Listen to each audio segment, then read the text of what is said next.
तो जय हिंद दोस्तों, मैं पवन रंजन आप सभी का अपने चैनल पवन रंजन एसएसएफएलटी पर स्वागत करता हूं।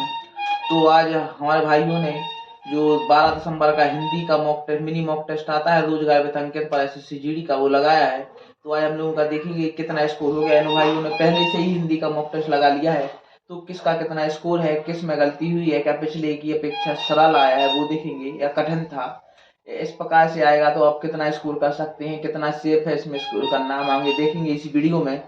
तो किसने कितना किया है वो अभी देखते हैं। तो ये सोनू है, आपने कितना किया स्कोर? हमारे 18 सही होंगे। 18 सही है, स्कोर है 35। 35 है, कितने गलत? दो गलत हो दो गए गलत अभी। हो गए।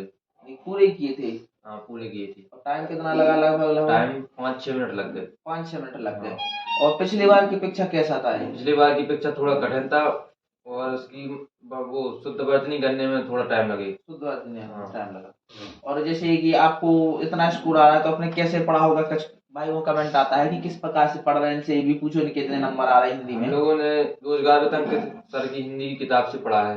रोजगार एसएससी जीडी वाले। बार बार उससे प्रैक्टिस की है जब हम लोगों के नंबर आ पाए हैं। अच्छा, तो देखिए इन्होंने बार बार प्रैक्टिस की है तब इतने नंबर आ पा रहे हैं। और रोजगार वेतन अंकित वाली जो बुक होती है हिंदी की, उससे प्रैक्टिस की है। और आप दूसरे भी बुक से कर सकते हैं, आपको जो अच्छी लगे उस बुक से आप प्रैक्टिस कर सकते हैं। इन्होंने क्योंकि बार बार प्रैक्टिस की। और आप ये ध्यान रखिए कि इसमें ऑप्शनल है, जो ऑप्शन किस प्रकार से आते हैं रोजगार वेतन अंकित वाले टेस्ट में, जो शुद्धि अशुद्धि की ज्यादा ऑप्शन आती है हमेशा। आपने देखा होगा कि आंसर होगा उसमें भी शुद्ध अशुद्ध मिल जाएंगे आपको 4। तो आप शुद्धि अशुद्धि पर ज्यादा ध्यान दीजिए। अगर शुद्धि अशुद्धि वाले वर्तनी वाले पर आप ज्यादा ध्यान देंगे तो आपके ऑप्शन यानी क्वेश्चन सही होने की ज्यादा संभावना रहेगी। तो इसी प्रकार से अगर आप पढ़ते रहे तो आपके क्वेश्चन ज्यादा से ज्यादा 18-19 हिंदी में होने लगेंगे। ये अंकित भाई हैं तो इनका स्कोर, आपका स्कोर कितना रहा?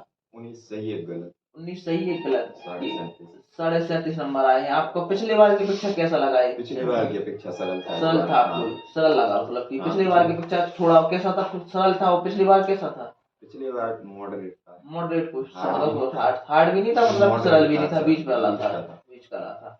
तो आपने भी किस प्रकार से पढ़ाई की? आप कितने नंबर आ रहे? तो आपने नवीन सर से हिंदी पढ़ी है। नवीन सर से हिंदी आरडब्ल्यू की रोजगार वेतन के था। यूपी पुलिस के लिए पढ़ाई हो। यूपी प्लस की पढ़ाई वही एसएससी जीडी वाली नहीं पढ़ी आपने? नहीं, वो प्रैक्टिस सेट लेते हैं नीरज सर के। नीरज सर के प्रैक्टिस से जो 20-20 क्वेश्चन किया थे, 20 क्वेश्चन के पर डे आते हैं। पर डे वाले लेते हैं रोज, मतलब कि रोज एक प्रैक्टिस सेट लेते हैं। और किताब कौन सी पढ़ी आपने? जैसे पढ़ी हो किताब रोजगार वाली, और कोई किताब नहीं पढ़ी आपने?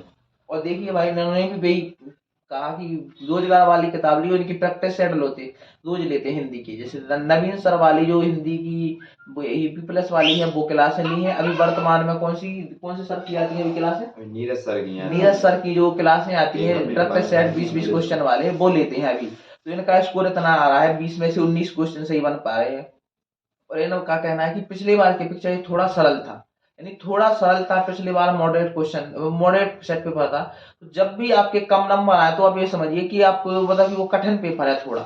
अगर सरल है, अगर ज्यादा आ रहा है तो ये भी समझ लीजिए कि बिल्कुल हम होशियार नहीं हो गए हैं।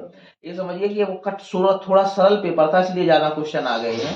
तो कठिन में आपको घबराना नहीं है, आपको डिमोटिवेट नहीं होना कि आपके इतने कम नंबर आ रहे हैं, क्या करें हम इतने कम नंबर हो गए हैं। तो उसमें ये ध्यान रखना है कि आपको कठिन पेपर आ रहा है इसलिए कम आ रहा है। सभी की कम नंबर आएंगे आपके नहीं, सभी के कम नंबर आएंगे, इस पर कोई ध्यान नहीं है। आपकी रैंक भी उसी प्रकार से लगी होगी जिस प्रकार से आपकी सरल पेपर में होगी। तो ये सेलन भाई हैं तो इनका पूछते हैं आपका कितना स्कोर रहा? हमारा 13। 13 रहा। क्यों आपको पिछले बार की अपेक्षा कम है कि ज्यादा है आपकी? पिछली बार से कम है। कम है, 17 थे। इस बार क्यों गलत हो गए? वर्तनी गलत हो गई, वर्तनी वाली गलत हो मुहावरे गए, मुहावरे गलत हो गए। तो पिछली बार की अपेक्षा सरल लगा आपको कि कठिन सेट है थोड़ा? हाँ अंदर निकला था लेकिन थोड़ी ऑप्शन में दिक्कत थी, लेकिन सरलता है कठिनता बता जैसे थोड़ा मॉडरेट था। तो जैसे आपने भी कहाँ से पढ़ी हिंदी? पिछली बार भी आपने टेस्ट दिया था ना जीडी का? कहाँ से पढ़ी आपने? अंकित सर की अभी वैसे जीडी की बुक है। हाँ, और यूट्यूब प्रैक्टिस सेट ले रहे हैं नवीन सर की, नीरज सर। अच्छा, तो देखो ये भी भाई नीरज सर के ही प्रैक्टिस सेट ले और यूपी प्लस की जो मतलब रोजगार वेतन अंकित की एसएससीडी की हिंदी की बुक है उसको भी पढ़ रहे हैं। बार बार प्रैक्टिस करने से ही नंबर आ रहे हैं। इनकी गलत हो गए क्योंकि वो वर्तनी नहीं पढ़ी अच्छे से।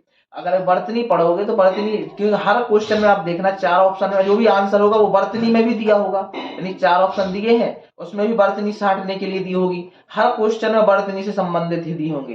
ये प्रदम भाई आपके कितने नंबर रहे? प्रदम 20 में 20 है। 20 में 20 है। और पिछली बार के कितने थे आपके? पिछली बार कम दे 17 थे। तो आपको कैसा लगा पिछली बार की परीक्षा सेट पेपर? तो हम उसी से कंटिन्यू तैयारी कर रहे हैं, आरडब्ल्यूए से। आरडब्ल्यू से कंटिन्यू तैयारी कर रहे हैं। मतलब सेट पेपर कैसा था पिछली बार की? सरल था या थोड़ा कठिन था? थोड़ा मॉडरेट था। नहीं, पिछली बार की अपेक्षा ये भी दो आरडब्ल्यू से तैयारी कर रहे हैं, सभी बच्चे ये आरडब्ल्यू से तैयारी कर रहे हैं। तो आप भी इसी प्रकार से अगर तैयारी करते रहे तो आपके भी नंबर बनने की संभावना बढ़ेगी। अगर हिंदी में आपके नंबर अगर क्वेश्चन मतलब कि 20 में से अगर 20 में से 18, 17, 19 या 20 भी आ गए तो आपका सिलेक्शन कोई नहीं रोक सकता। यानी ये 3 सब्जेक्ट है, मैथ, रीजनिंग, हिंदी, कि आप इतना स्कोर ला सकते हैं कि आपको इसमें कोई सिलेक्शन जीके से सिलेक्शन नहीं होगा, आपके इन 3 सब्जेक्ट से सिलेक्शन होगा। तो आप लोगों की रणनीति क्या है कि आप किस में ज्यादा स्कोर करेंगे? जी, हिंदी और मैथ, रीजनिंग में आप स्कोर कर सकते हैं। जीके में कितना लगभग स्कोर करने की आपकी इच्छा है, कितना हो जाएगा? 10, 11 औसतन इतने ही नंबर आएंगे। मैथ, रीजनिंग, हिंदी में कितने ला सकते हैं आप? 18, 19।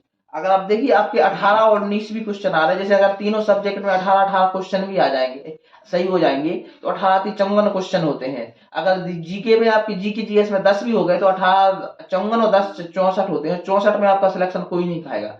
तो आप इन तीनों सब्जेक्टों पर ज्यादा ध्यान दीजिए। 3 सब्जेक्ट ऐसे हैं जिस पर आप मतलब कि कर सकते हैं और उससे आप सिलेक्शन ले सकते हैं। और कोई सब्जेक्ट से जीके जीएस से कभी सिलेक्शन नहीं होगा आपको। जीके जीएस इतनी अपार है कि आप पढ़ते पढ़ते थक जाओगे और आपका सिलेक्शन नहीं होगा, आपके नंबर भी नहीं आएंगे। लेकिन मैथ, रीजनिंग है जो हिंदी है उसका सिलेबस कम है, उसके अनुसार आप थोड़ा कम ला सकते हैं। आपको इन भाइयों से जब भी हमने क्वेश्चन पूछेंगे तो साइड में इनका स्कोर कार्ड दिख रहा हो तो आप देख सकते हैं कि इनका स्कोर कितना कितना रहा।